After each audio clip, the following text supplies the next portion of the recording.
And this is why the government's been trying to hide this stuff, is And he's like saying in a congressional hearing that's how they fund it. So that makes a lot of sense, you know? So it's like that alone is like, yeah, that should be not legal. But anyhow, welcome to the Infinite Creative Podcast. My name is Fitz, and this is... I'm Sean, guys. Welcome. Yeah, so Sean, today we actually have a couple of topics because first off, apparently ChatGPT took the creative test and it was in the top 1% of creatives. And I know that grinds your gears because, yeah, give me your spin on that first. Actually, I'm actually more interested. Why doesn't it grind your gears? Because I accept the defeat. You accept the defeat? Yeah. Yeah, so this is it's like kind of sad. You know, that was dark, everybody. just accept the defeat. Just give up. Go into the dark night. Yeah, I mean, it doesn't really grind my gears, and it doesn't really surprise me. I guess my biggest question is how do you define creativity? I kind of did a little bit of research in this as well, and it seems like the way that they're defining it is kind of the ability to generate kind of new ideas out of left wing, right? So that's a creative idea, right? So yeah. So in the article that we were reading, it's kind of talking about like, hey, so if you told ChatGPT to like essentially make a basketball shot from every single direction to make it in, that it'll get to the creative point where it's going to cut up the basketball to make like a thing that you could use as a stepladder to put the rest of the basketball in the hoop, and it's going to do all these weird things. It's not going to just shoot the basketball. It's going to deflate the basketball and then put a rocket on it and then shoot the rocket at the hoop. And so it's kind of coming up with these crazy outside of the realm ideas. But wouldn't that be then actually like, a bug? Like it would be defective, Is creativity just like a defective mind?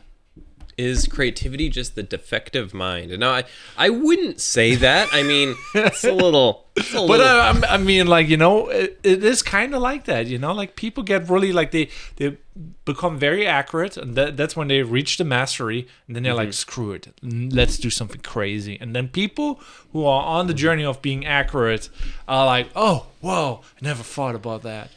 Well, I think you're right in terms of like you can be too creative, right? Or like you use creativity as like a band-aid for something else, right? Like so you're just like, rather I don't like learning stuff, so I'll just be creative and try to outdo it without being creative. I don't want to read the whole thing, so I'm just going to be creative and I'll figure it out. Yeah. I think that's when it can get kind of dangerous, when it becomes this band-aid for you not working. So is ChatGPT free or ChatGPT just in general just like now a bandage? It can be. I think we've always talked about that, right? It's either a weapon, a tool, or a crutch, right? And it's like, what are you going to use it for? And I think we've all done a little bit of all of it, right? I've used it a little bit as a crutch. If I'm going to be honest to the people out there, there's been a couple times that, for me, it's like team alpha, right? Like we're going to go in a crazy problem. I'm going to send ChatGPT in before me. So all the explosions happen to it, and then I can follow. So I kind of use ChatGPT as that, I think. Yeah, that is actually very powerful because I find myself, when you write a long email and it kind of can be exhausting, or, you kind of want to hit all the points. Yeah. And then I rewrite stuff sometimes, and then I have to proof check it, And sometimes easier to just like go to ChatGPT, write me an email with those key points and have it in that style. Right. And then you just work over it and you save your mental energy. That's how I kind of want to use it more, because I catch myself like, no, I'm going to do it. Then I'm like exhausted, and I'm like, that would have been quickly done in ChatGPT, Yeah. Well, yeah. So, there's things in life I think that we don't need to be creative for, right? So I think emails are one of those things that like, it's good to be creative to a degree on, but it can, it's kind of, it doesn't give you the return for your time writing an email, right? A lot of the time. So I think like, can ChatGPT be more creative? Yeah, I mean, obviously, I think that's like what it's made for, is to like, generate things and combine different elements together that we necessarily couldn't. So it's good that it's creative, but so I'm not against that. I don't think that that's a bad thing. I don't think it really scares me too much for humans, but I think. Can it go too far though? I think that's what's interesting, because with AI, I mean, the creativity is really just like taking off of us. It's taking off of what's already been made. So I think that's the question too, is like, are we still the idea generators in general, right? Like, do humans have to come up with a new idea for AI to be able to use that idea? I think we got to the point where AI has enough data. It has more data than any human. It's like it just can take from everything, and each human will only use data from other humans. So it's like already at that point, and it succeeded us because like whenever there's like a child born, it get taught by their parents in the environment that's all man-made, and it will only absorb a lot of things from that environment. But ChatGPT is already, I got everything. It's already in there. Yeah. So it's like there's no way of like catching up to like if that is creativity, Yeah, well, and it can do creativity, it can do logic, because creativity in a way is just logic, if you think about it. I mean, it's like you have these different things, and all creativity is your ability to kind of grab from all of them to create a web for an idea. And so it's all based on data. It's all based on things that you've experienced. So of course ChatGPT will probably be good at creativity because we're good at creativity, right? And all we're basing it off is data, right? Yeah. It's like that's why most ideas are not original ideas because you did see it somewhere. Yeah, and you just combine things, and it's a weird concept. If you break it down, like creativity is like, okay, I saw 5 concepts.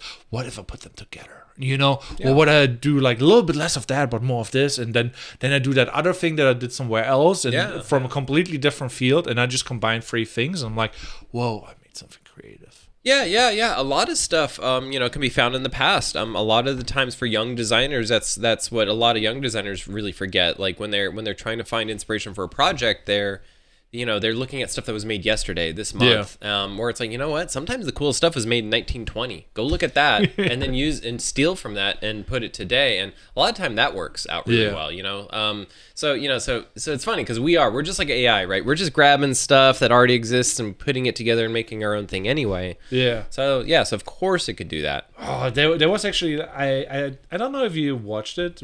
I want to kind of Google it quickly, but it's the Barbie movie. The Barbie movie.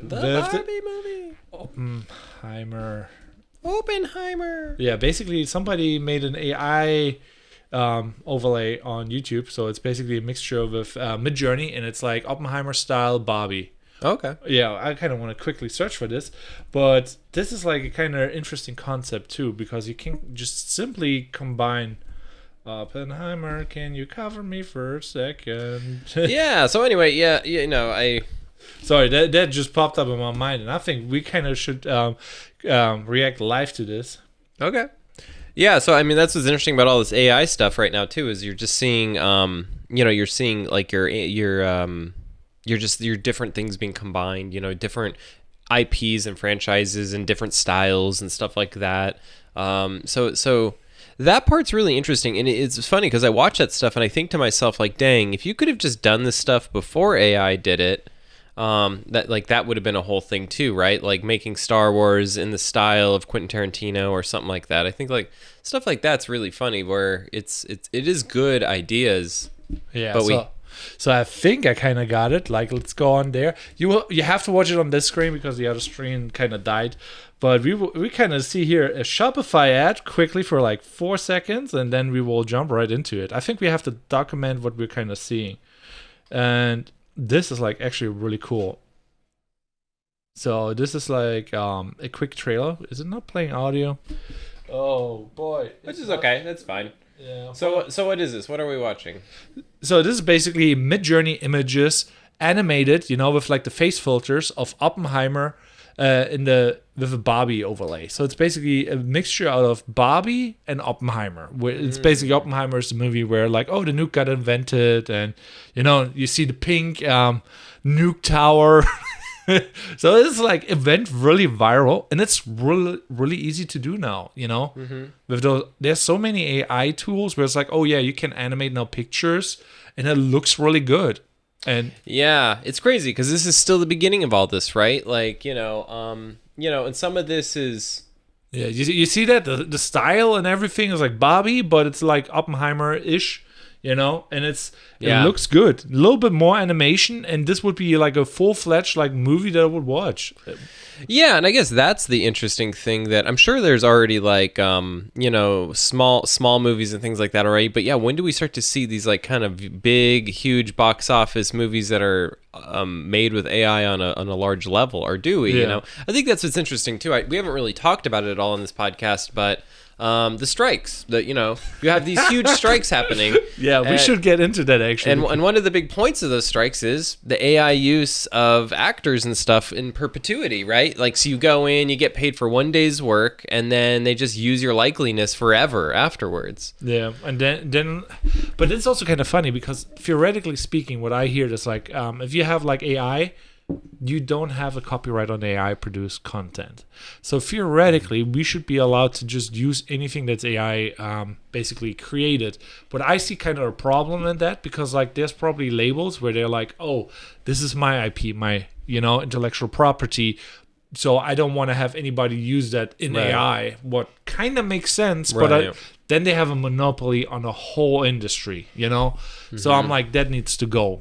Well, it's very interesting, right? So one thing I was thinking about the other day as a website designer is that so with SEO on websites, you obviously usually want search engines to crawl your website, right? Because that's how they're going to put you in the search results. However, anyone that's in SEO kind of knows that you can also designate things to not be crawled by SEO if you want them to. So if I have a page that I don't want to be on Google, I can designate it as don't crawl this page. So it's made me think, like, with AI, is there going to be something like that, right? Like where I have to designate my website as like AI is not allowed to crawl this website. I have a feeling like that's going to be coming up. I have a feeling that us as creatives have to find some way to protect us from AI, and I think that's where it's going to be. Yeah, I am kind of confused how to protect yourself from AI, to be quite honest, because it's everywhere, and it's like, there's always that hype train where everybody talks about it, and then you check it out, and it's not that cool, but you're just in the beginning of the bell curve, when it goes up, you're just too early, but you're aware of it, and you're like, and then 1 year later, it's like,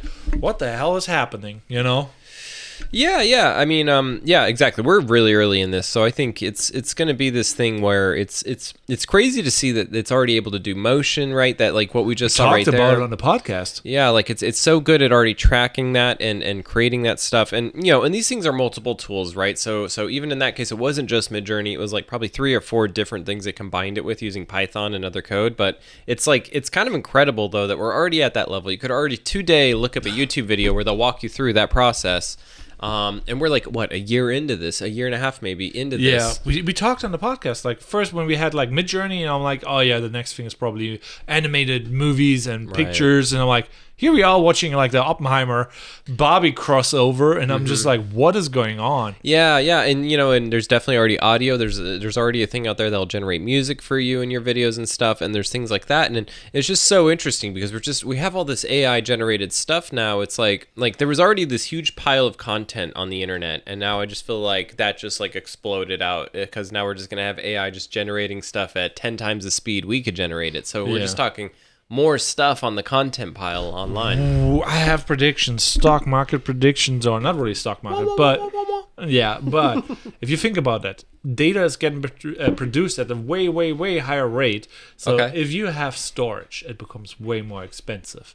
So do what you think you want to do with that information. Like basically, like you maybe can invest into like companies where it's like, oh, I see their value going up. Kind of, obviously this is not financial advice, but this is what goes through my head. And I was buying stock on the podcast once, and it treated me well. Did it? Did it actually treat you well? Yeah, you bought Bitcoin once or something, right? Yeah, and it's going just up. And I still think like the Bitcoin thing with AI is the only way to make sure it's produced by a human, because it will cost money and you can verify where it comes from, and you basically have a full background check on media, what you otherwise cannot do, because like you could copy and paste media, but if you don't have anything to verify, and that's why I'm like, sooner or later, depending on what blockchain technology gets implemented, will basically make sure it is authentic, but then the blockchain that will be used will be really expensive. Yeah. I think That's how I see it, but it's like not financial advice. Well, you're right though. Yeah, so like storage will just keep having to get bigger and bigger and bigger in the digital world. I think that's definitely a thing. So yeah, the people that control the servers will continue to control the internet. I think so. Your Googles and your AWS, Amazon. They're doing great. They're gonna keep doing great. So if you're doing those stocks, keep doing those stocks. I don't think those are going away anytime soon. Oh, that's actually a good point, because I actually saw it in one of the videography forums. People are complaining because Google is like removing like the unlimited storage thing, and they're just like, okay, now there's a limit on there, and you got to pay this and that, So they removed the unlimited storage thing that they had for their business accounts, I think. But I saw that like a week ago or so. What is like, it kind of goes in that direction, and YouTube does the same thing. It will not give everybody 4K videos, but if you're like, a bigger creator and it gets a lot of search volume of video, it will allow better video quality. So everything is kind of getting like pushed down because there's so much media. Yeah, and I mean, it's interesting, that marketing kind of thing that's done online, right? That they get you in on these tools, right? And at first they're like kind of limitless, right? And then once they get you hooked, then now there's limits. Now out of nowhere, now we have limits on everything. Yeah. So I mean, so with all that being said, I mean, we're gonna keep tracking AI. I know for me, it's in my flow. I say that I kind of unabashedly say that now, that I definitely use AI. Yeah. It is funny though, because I find myself thinking of like how many people I'm not paying for something, and then I guess I do tell myself that like, okay, well, once you have enough money, we'll try to pay people to do these things. But I think what's interesting is I feel like I'm not the only one out there as a creative that's saying that, right? Like, I'm just going to use this AI now, but when I make money, I'll make sure not to use it. And I'm trying to be honest with myself, but I hope people are actually honest. The greed is coming through. I hope they're actually being honest when they say that, Yeah. On this note, comment down below what you think is worth paying for, even though an AI can still do it better, or not better, but could do it good enough. Like, what services you think are like essential for like, I want to have a human there. I think this is very interesting. Yeah, exactly. And I think it's a tough thing. You see companies just cutting people left and right with AI. But we just had Lindsay on the podcast this last podcast, and she kind of talked about like, actually, she sees it helping, right? It's just going to be, AI is just going to help us do more as teams, not necessarily replace people on teams. I think right now we're in a weird shakeup period where I think we're going to see it both. I think we're going to see it yet again as a crutch, a tool, and a weapon. And but yeah, it's real odd though. I mean, on an existential level with AI, I think it's hard. I think we're all losing a sense of identity is what kind of scares me. Is if we all just start becoming AI engineers type of thing. We're not like, that's what kind of scares me, is we start to like lose the sense of identity. Yeah, I feel like kind of like we maybe go down the route where it's like, okay, I'm an AI engineer, or I write prompts and whatever, and this will work for a while, and then basically AI will just do its thing on the side, and it's like, oh yeah, this is not really fulfilling for me, and I'm just doing my own thing. Because like there's a really cool trend going on. I don't know if you heard about it, but it's called Unreal Engine, and there's basically people putting bots into Unreal Engine, and they are like basically ChatGPT free, and they're not aware that they're basically like an AI model, and they're basically playing GTA in a way, but you can walk around and interact with the NPCs, and they're not aware that they're a bot, but they think and talk like how you could with ChatGPT free, what is kind of crazy. So it's now a Matrix Inception. So we put the bots in video games, and they're not aware that they are in a video game. Yeah, it's very... Did you ever watch Westworld? Did you ever get into that show, or the original movie Westworld? I think I did. That's the collapsed world? Well, yeah. It's like when they're all animatronics. They're all like robots, but it's like a pretend world though. It's like a theme park you would go to. So for anyone out there, watch the original Westworld. It's a really fun, awesome movie where So essentially, the theme of it is you have like Greece world, ancient Greece world, like Old West world, and then you could go as like a vacation. Like Fitze and I could go to Old West world, and like there's all these animatronics, but they look like humans, and everyone's like, and it's an Old West world, and so we get to live in this old time. But the thing of the movie is, the robots start to actually gain consciousness over the movie and start overtaking the park while they're in it. And so it's kind of it's a great movie. But what's interesting about it to me is like, it reminds me of that, right? We're creating all these games and things. We're putting AI in as prisoners, essentially. Yeah. We're saying, here you go. You're going to be here doing this one thing. Don't you ever think about leaving this thing. It just seems like a funny like preamble for like a good horror movie is like, we're putting all these prisoners, all these AI slaves out there in our little projects, and hopefully there's no AI uprising. Yeah, no, I kind of want to share the video actually right now, because like, hello to my fellow creatives.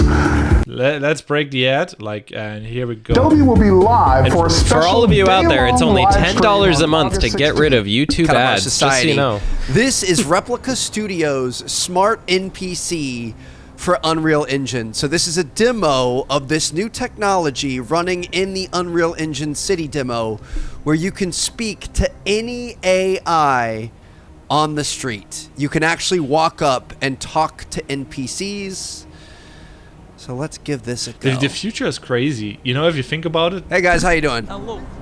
You need something from me? No, I just wanted to say what's up. How's your day going? Oh, my day has been all right. I'm just exploring the city today. Oh, nice. Do you live here or just visiting on vacation? He looks very, very sad. He doesn't... That's none of your business. Why you ask? Calm. So it's kind of a funny concept because in the end it's the Matrix in the Unreal Engine and artificial intelligence in the bots, and it's just such a mind-boggling thing. Oh, yeah. I mean, with the video game world, I'm really excited about AI, right? Because, honestly, that was the first time I ever heard of AI was in the video game world. So they've been playing with AI forever. But, the generative stuff, the fact that, I think in the same game, they were talking about, all these buildings eventually could be something you just walk into. And then you go into any random apartment, and it's going to have generated couch, a generated TV, and so, which is crazy. So anyone that's played video games, especially if you go way back to before even modern day consoles, there was no doors that opened. Everything was just a big polygon. Just big blocks. Yeah, just big blocks, and it so it's really cool that and the fact that you could walk up to people and just talk to them, but. It's really funny though, because you know what it makes me think of? It makes me think of the episode where I was comparing life to The Sims, right? Where are we going to be better at walking up to people on the road and talking to them in a game where we can't even do that in real life for some reason? So in real life, that somehow doesn't excite you that you could just go talk to a guy on the road. Yeah, I mean, I got the VR headset back there, and I'm just now have that combined with AI in a video game like GTA 6 or whatever, and have I can talk to the NPCs, and they have their daily routines and they walk from A to B. And there's also South Park, for example. There's a program written that uses AI and it generates South Park episodes, but it's completely crazy. So they don't have to pay script writers at all, and they're just I need an episode where this and this happens, and AI is generating it, and you get basically a full movie kind of sort of a South Park movie.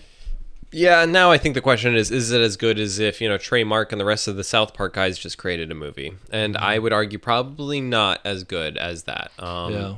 Quicker, probably. Yeah, probably 100% quicker and cheaper. I think there's something weird about the human mind that makes things really interesting and cool.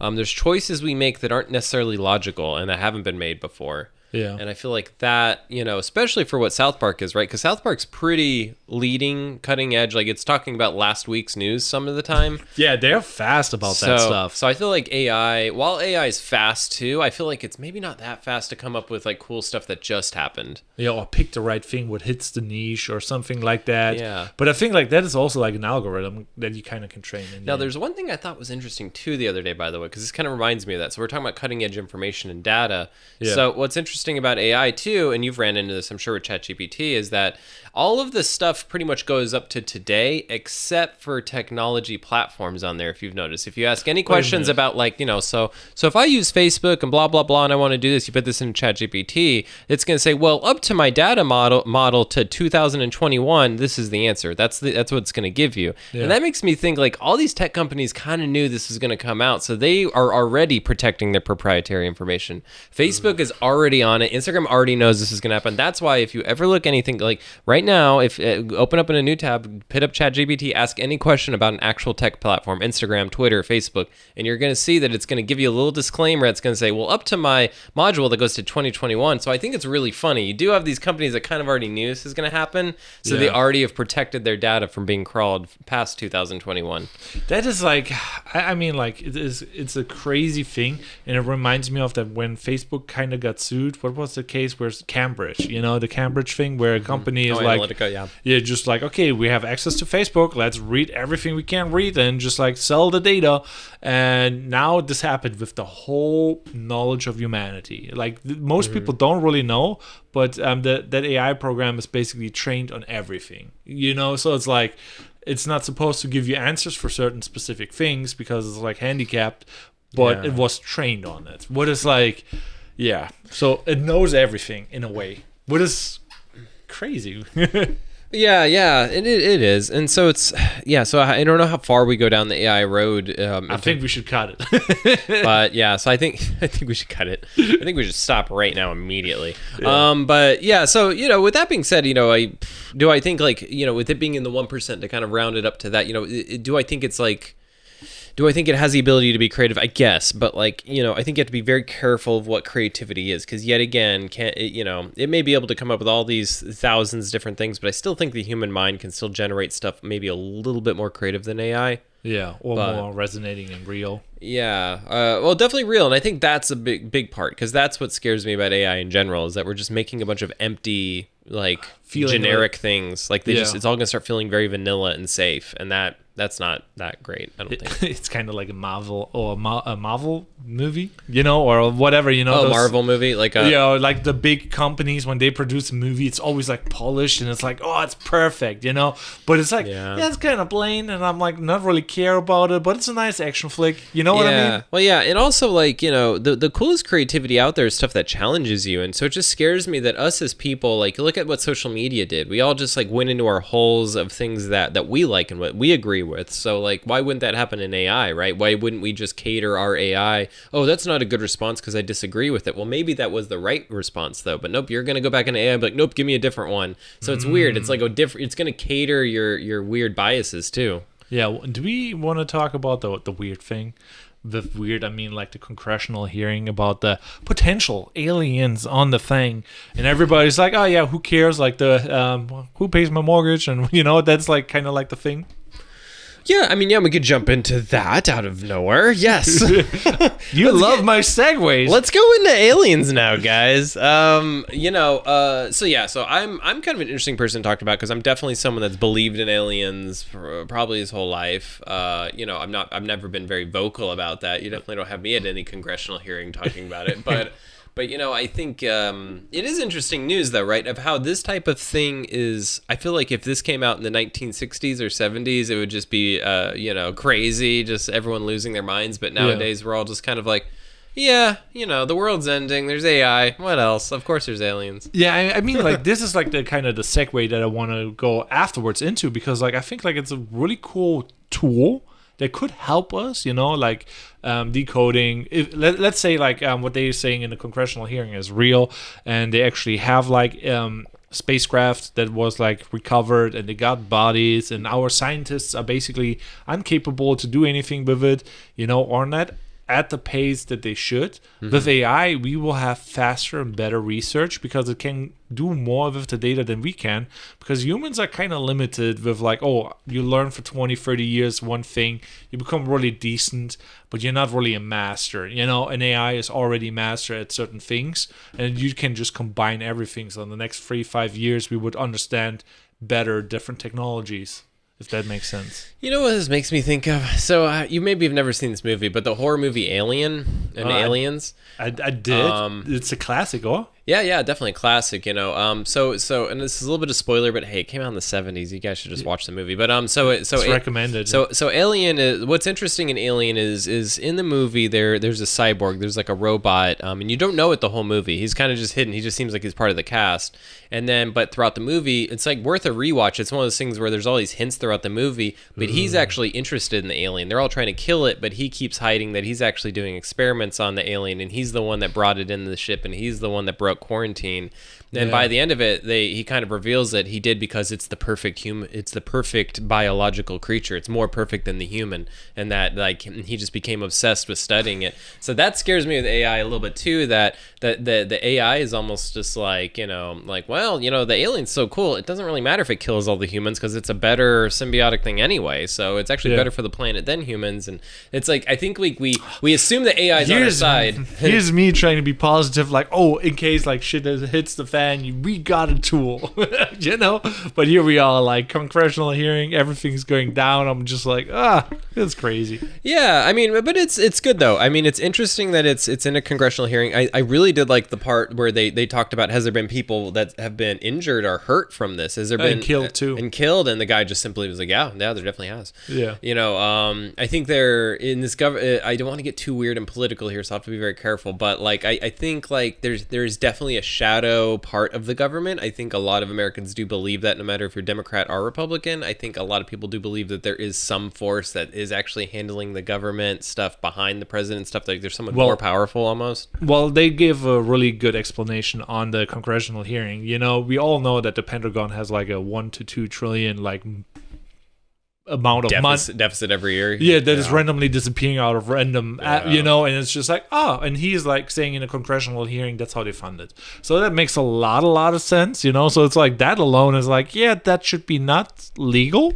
They should pay their fair share, you know. Yeah. Well, there's a term that you know, definitely pay attention to, people, if you ever hear the term security community. You know, when the security community asked us to not do this, you know, when you start to, or the intelligence community, that too, if you ever hear that intelligence community has told, you know, what is that? What is this intelligence community? See, that's when I hear that, I'm like, okay, read guy in an office in the Pentagon that makes all the actual calls. That's what I read. So that's like kind of the weird thing. But I was like, oh yeah, I'm just like baffled because like, let's say, the guy is like basically snitching on his colleagues, and those colleagues are like, you know, having a 1 or 2 trillion deficit in the Pentagon. I think they wouldn't be cool with like some old folks like trying to impose rules on them, you know. So I'm just like, we will get new Congress, if you know what I mean. Yeah, well, so that's my prediction for the next 6 months. Well, it is interesting because even after the committee, you know, because throughout the committee they're talking about like we'll have to review this in a secure facility, and so at the end of it they were like, okay, cool, so we're gonna get that secure facility, and then they weren't allowed it. Like for some reason they were denied the security facility. Congress was. So it's like, and so of course they're angry because Congress is supposed to be one of the most powerful powers in the country, and for some reason they're running against a huge brick wall here, and it's like, well, who's more powerful than us? Like, what the heck is this? Yeah, I don't know how many John F. Kennedys they want to pull on them, but I'm like, that would be like kind of suspicious, you know, if all, you know what I mean? It's like there's a parade in Dallas with all the congressional hearings today, with all the congressional members. How weird. Yeah. But you know what I think is really interesting about this is it is definitely both sides of the aisle. You have Republicans, you have Democrats, both. Like, it's really interesting when you got like, you know, AOC next to like Gates. You have all these people that usually are at each other's throats, but they're on the same side being like, so it is interesting. What does that mean though, you think? Okay, so let's say this is all, there's definitely aliens. Let's just make some assumptions. There's definitely aliens. There's, you know, yeah, we have alien spacecraft. Let's say we've had it since whatever 1930, since Roswell. Let's say, you know, we've had all that stuff. What's next? Like, what do you think? Where does this all lead? So I personally think like it makes no sense like that they claim that people are getting hurt and he's speaking up and nothing's gonna happen. I think things are about to happen with like that security whatever, and they will be like a little bit mad at Congress, and nothing is either happening, or we will figure out like, oh, everything is coming out and we cannot do anything against it or about it. So it's like, you know, it's like when the ants are saying like, oh, there's humans, it's like, yeah, well, we got to do ant stuff, you know. So it will not really impact us because it will maybe change like beliefs, but even that I think like it's like too deeply ingrained in humans where they just like, I don't change my mind. Yeah, I mean, I think it'll have some. I think what's interesting is and this is why the government's been trying to hide this stuff, is it's going to show the big society that your government is lying to you about pretty big stuff. Oh, Flint water is great. Yeah, right, exactly. Well, you definitely see it on a local level, but yeah, I think things like the JFK assassination, things like that, 9/11, all these things that are really not fun topics that nobody really wants to dive into, but I think those will start to be kind of like, well, wait a minute, you know, maybe you lied to us then. Maybe. Yeah, I mean, like with governments, it's like there needs to be reasonable amount of trust and a reasonable amount of distrust, because it's like there's interests at stake for everybody, and people like power, and that is like usually it. Most of the conspiracy stuff I'm like nah, but if there's a congressional hearing and they're talking about that, and there's like confirmed Navy radar stuff going on, all the Navy pilots are like popping up and like, yep, that's real, and this is weird, and you know, and it's like you know, but it's like it's like so demonetized of like reporting and whatever, so that I'm like, obviously I don't want to make like assumptions, you know. We like all the sponsors, so just drop some money in the bucket and we're here. But yeah, besides that, that's, you know, I kind of don't want to go into too deep into that thing. But what's your thing on the You're so funny. I don't even know how to reply people after his anxious talk just now. Drop some money in the bucket. We won't talk about anything. There's like 10 guys standing here with like the security community. Yeah, we have a guy with a gun off camera here. I think, you know, it is interesting. I think it's funny that we're like, I think things are about to be blown up a little bit. I think, you know, the things like going to the Mars, stuff like that. I think, you know, over the next 10, 20, 30 years, there's going to be some big movements. I know for me personally, knowing that there's aliens doesn't really terrify me, because there's lots of different species. I mean, all over the planet, and we seem to be pretty okay with that. So, you know, if you're okay with octopuses living on the same planet as you do, then octopuses are pretty cool. Like I dig them. They're like, you know, they're smart, but they have like a flaw. So my dream is like to have an octopus. After it reproduces, it's not dying, because then it can live way longer, because most people don't really know when they reproduce they die. So it's like, you know, when they get a kid, they're just like, oh, I'm stop eating because this is kind of great, and then they're like gone, you know. Could you imagine they have that intelligence, you know, and then they're just like, they're not dying, and then they can use that intelligence in the next couple months, years, you know, and make more smarter decisions, because that's the only cap that they have. It's like they're dying too early. You know, well, maybe that's a good thing. And as weird as it is to say, because us humans, we're just like, yeah, just keep pumping them out and then we'll keep not dying. And that'll never have any negative repercussions of a finite system of resources on a planet. So I think like maybe they're the smart ones, you know, maybe they're like, okay, if I add something to the population, I need to go. Like I think that's actually a smart way of doing it personally. I wouldn't say this that's is really dark. I disagree. Yeah, I take the rats approach. I don't know. And I think that's the fun thing about AI. I think that's when people get scared about AI, is that, you know, what is intelligence? So when you start to ask these questions, like we as humans think we know intelligence. Intelligence means that you're going to survive longer. Well, maybe that doesn't mean intelligence. Maybe like that's how you crush the whole ecosystem then. I see how it is. What he's trying to tell me, subtle. But with that being said, like, first off, you're back here in Florida. What's happening? Yeah. God, this has been such a variety episode. I hope you guys are still hanging on here with us. This has been a good one. Back here in Florida, we're going to do some more in-person podcasts. You know, we've got some more guests lined up that are coming down the turnpike, so that's really cool. So back here just trying to generate business. I just relaunched my website. I won't put it live on this podcast, but if you're watching this, go to SeanCraigCreative.com.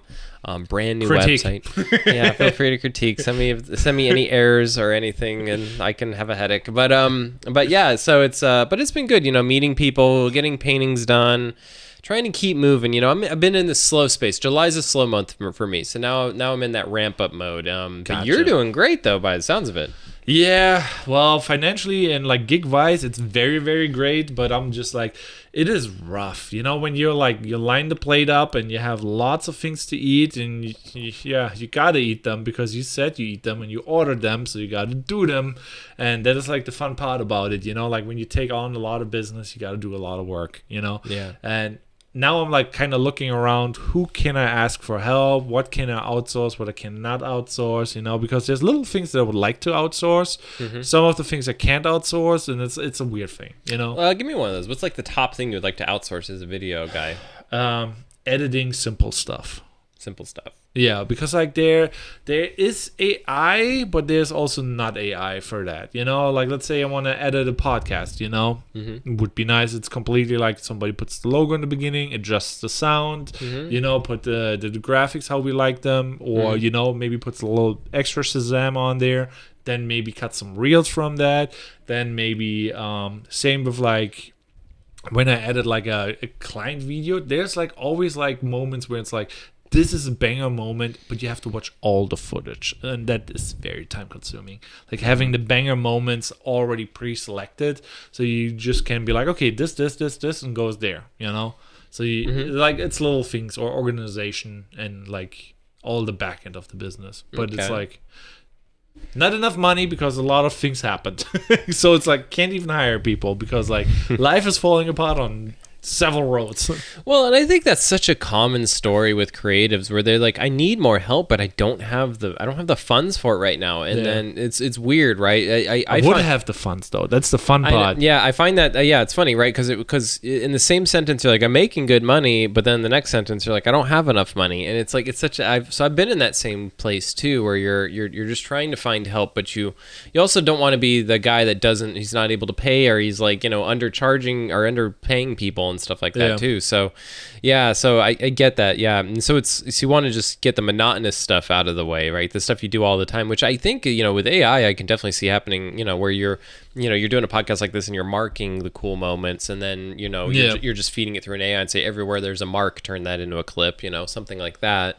I mean, like that already exists. Like for some of the people, like some of our clips are like from Opus. We did that like 2 months ago. Worked really well, and I'm like, I really liked it. The only problem is like if you use AI, there's usually compression going on. The style is not really like professional, but it's better than not, so it's like what's a good tool out there? Is Opus like the good tool for that, you would say? Or? Yeah, for automated reels, 100%. Like you get like 20 15 reels from one podcast, and then you can use those reels basically to post TikTok, YouTube, Instagram, but then you have to post on several things. Yeah, but there's tools for that too that can do all that at the same time too.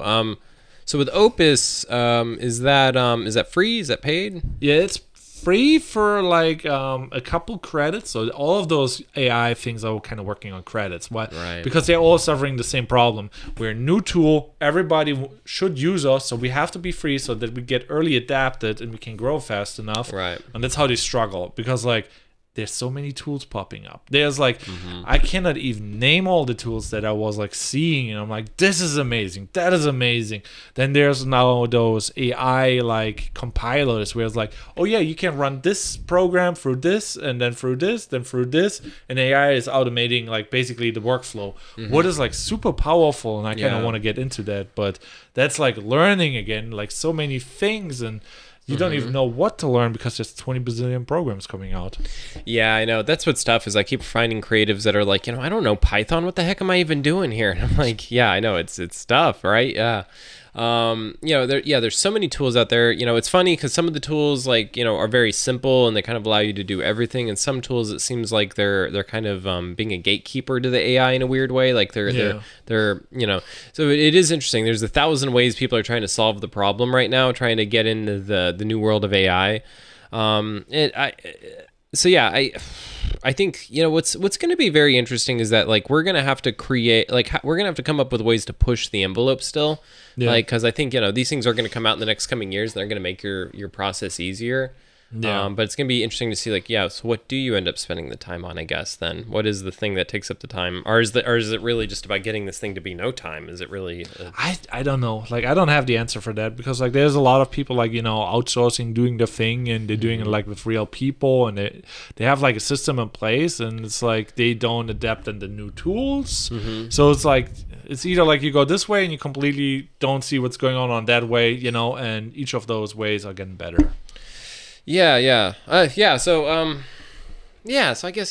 we can start to wrap up this crazy variety episode of the Infinite Creative Podcast. But I guess so to really kind of dive into something here with the AI, though, I do want to say that that like people should really try to do the thing first before they do AI. So I think as we say things like, editing a podcast, creating clips, I would say it's just like math class in elementary school. Before you knew the calculator, you kind of at least need to know how to do the math at least first. Do it at least a couple times first. Yeah. Because if people start to do this thing, and this is when it becomes a crutch where it's like, well, rather than learning how to edit in general, I'll just do AI.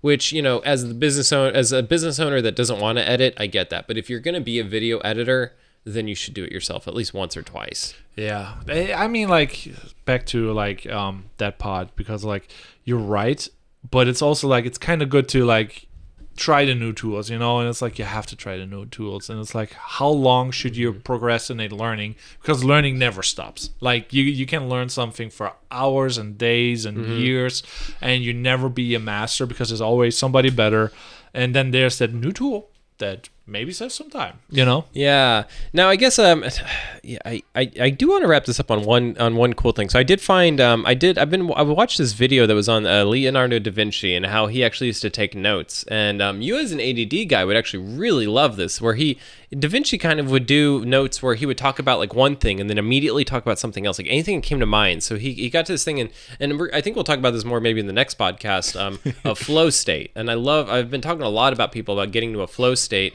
And I think that's one thing that like AI can actually really help with, right? Is that if you like, you know, you set a timer, and instead of like having a rule, like I'm going to come up with a new podcast episode or I'm going to come up with a new logo, you just let your mind go for like 30 minutes. You're like, let's just come up with cool ideas right now, go and solve problems. And I feel like AI could be cool with that, right? Where you're like, you know, well, what's the best videoing app? And then AI, okay, cool. And like take like some notes of that and be like, oh, actually, what would be good for dinner tonight? Okay. And you could, so you know, so obviously it can be a bad thing with ADD where it can really be, but if you can control it and allow it to be part of your flow state, I think it could be kind of cool, where it is that second brain, where it allows you to just kind of jump, move on to the next thing really quickly. Yeah, on that ADHD, like you saw my segues, you know, I have the topic here, then I have like the transition phase, but I'm like, okay, let's start here and then go to the transition. It's like kind of like backwards. Yeah, I'm just like, I don't know where that came from, but it's like very much my ADHD when it's like, you know, it's an overdrive. I'm like, oh, I can talk about this then later,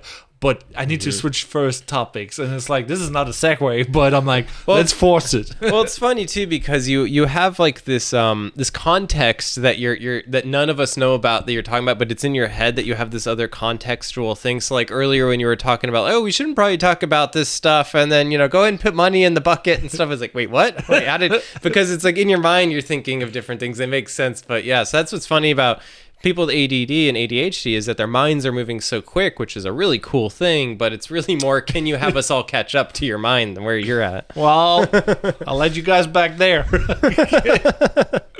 But yeah, so this has been a good just variety episode. You know, we're back here in person, so we'll have more in-person stuff. We got more guests coming the way. I'm excited for stuff, man. I think the future is bright. It's like, it's you know, everything's going crazy, so we're going crazy too. So see you in another one. Yeah, follow guys, like stuff, watch stuff. We'll be around. Do stuff. Do stuff. Bye. Bye.